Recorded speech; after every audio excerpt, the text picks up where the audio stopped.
একমাত্র বিএনপির আমলেই কিন্তু বাংলাদেশের সকল মানুষ, সকল ধর্মের মানুষ নিরাপদ। হিন্দু ভাইদের ব্যবসায়ী প্রতিষ্ঠান জারি দেওয়া হলো, মন্দির জায়গা দখল করা হলো।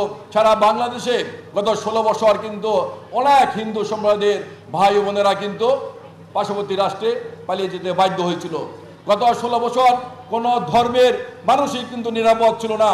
শুধু হিন্দু ধর্মাবলম্বী নয়, মুসলমান ধর্মের বাইরে নিরাপদ ছিল না, মুসলমান ধর্মের আলেমরাও নিরাপদ ছিল না, বৌদ্ধ ধর্মের লোকজনও নিরাপদ ছিল না। আপামর বাংলাদেশের কোনো মানুষই কিন্তু গত 16 বছর নিরাপদে ছিল না। আমরা দেখেছি স্বাধীনতার পর থেকে হিরন আরও মিনারেল ওয়াটার মাত্র 50 পয়সায় প্রতি লিটার। বিএনপি সরকার যতবার এসেছে, শহীদ রাষ্ট্রপতি জিয়া রহমান, মুক্তিযুদ্ধের ঘোষক রাষ্ট্রপতি জিয়া রহমান যখন ক্ষমতায় ছিলেন, তখন কিন্তু হিন্দু সম্প্রদায়ের ভাই ও বোনরা সহ সারা বাংলাদেশের সমস্ত মানুষ, ধর্ম, বর্ণ, জাতি উল্লেখ করে সবাই কিন্তু নিরাপদে ছিলেন।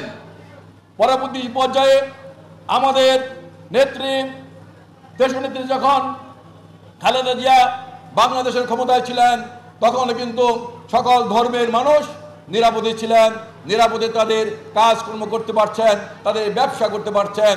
একমাত্র বিএনপির আমলেই কিন্তু বাংলাদেশের সকল মানুষ, সকল ধর্মের মানুষ নিরাপদ।